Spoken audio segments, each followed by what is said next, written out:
In this video, I want to talk about why thinking more simply about money might improve your financial well-being.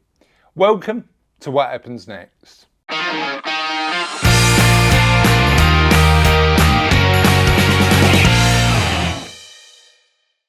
Hi and welcome to What Happens Next, and I'm going to talk today about how complexity when it comes to our financial affairs might not do us any favours, and why thinking a bit more simply about our financial affairs might help us define what money means to our lives, but also improve our financial well-being.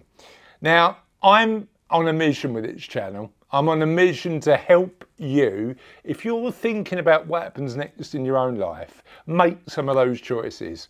I know that for a lot of my clients who are in their 50s and 60s and thinking about what happens next, it's a particularly scary time because there's a lot of decisions to make, there's a lot to consider, it's a big life change, and actually, whilst money is one element of that navigation and thinking about what's next, it's not the only one.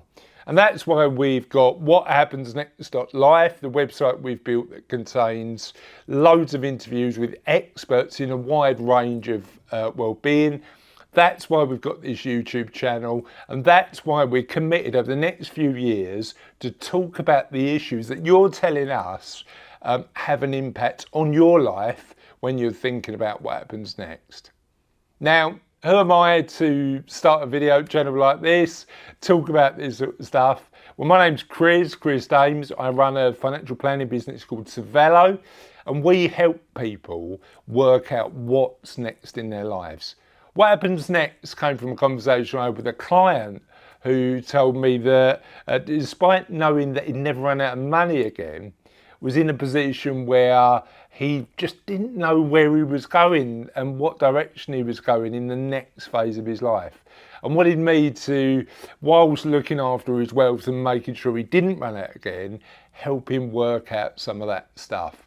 So that's why I love to talk about this stuff. That's why we've started this channel, and I really hope it's going to be useful for you to as part of a journey that you're on to help you work out what's next. So what are we doing about that? We've got videos with experts, we've got interviews, we've got these videos that are all about tackling specific subjects and talking about them in a different way. But all of this is like the stuff you find on a box in your kitchen. It's a serving suggestion. It's just some ideas that you might want to consider, because ultimately this is your life. What you do with it is up to you. What I want to do is help you think about things in a different way, ask yourself some questions, and support you to decide whatever happens next for you. If you think that might be your bag and you might want to have a sort of ongoing conversation about what happens next, please like and subscribe. It really helps us grow the channel, encourage more people to have conversations like this, think about what happens next with more time to spare. Often I find that people are falling into or falling over the cliff of retirement and they've not thought about what happens next in their life. So the idea is that we can get this out there so more people are thinking about some of these issues earlier as opposed to later, and earlier in our opinion means more prepared. So feel free to share, like and subscribe and do that. But today I want to talk about specifically money and why often making it more complicated doesn't do us any favours. And what I'm going to start with is explore what money is at its core. What was money thousands of years ago? What does it do? And effectively money was just a way to swap what we've got with what we need. Ultimately, at its core, the function of money has never changed. It's still designed to help us get what we need with what we've got. We need products and services and ways to live our lives, and we've got human capital that we swap with money to deliver that. That's not fundamentally changed. And what we've done in the modern world is add layers and layers and layers and layers and layers of complexity to make it more complicated. And what that's actually done is made the conversations about money sometimes taboo, but also confusing. So we've got all these layers, and the first layer is the stories we tell ourselves about money. And in a previous video, I talked about the fact that often the stories we tell ourselves about money aren't true. They're just stories. We're all guilty of telling stories about all sorts of different aspects of our lives, but particularly when it comes to money. Often those stories are taught by parents and grandparents. And I suggested in a previous video that actually part of the opportunity you've got when you're thinking about what happens next is exploring some of those stories, exploring what money stories serve you and help you and guide you and motivate you in your life, but what stories often stop you from doing what you want to do. However, that's not the only complex thing about money. We've got tax rules, we've got investing, we've got banking, we've got all of the rules around how much we keep spare and how much we invest for the longer term. We've got thousands of different assets we can invest in. We've got property assets, we've got loads of different stuff. So on top of the stories we tell ourselves about money, us humans have complicated money in a wide range of different ways. Firstly, we've got all of the representations of money. We've got coins and cash and cards, and then now digital. We've got all of that. But we've also got investing and banking and pensions and tax and ISAs and all of the structures we've built around money.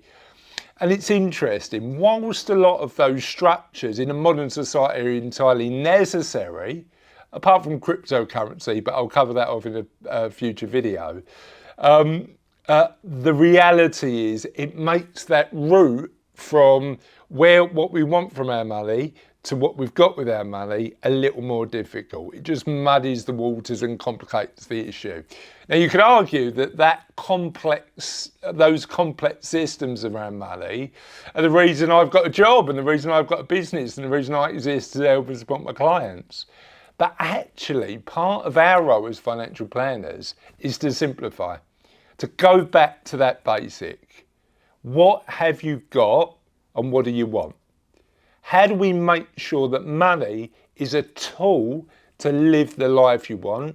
And how do we understand how much money you need to make sure that you can live the life of your dreams in the next chapter of your life?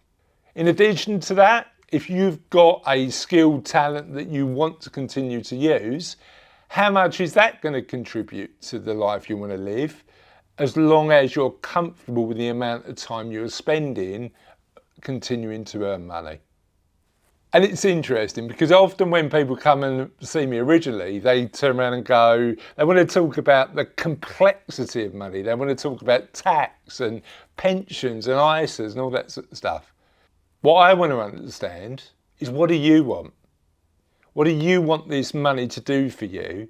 And how can we make sure you're living the life you want with the money you've got? Taking it back to absolute basics. Understanding that money is a tool that allows us to purchase things so we can live the life we want, and understanding that that's a sacrifice.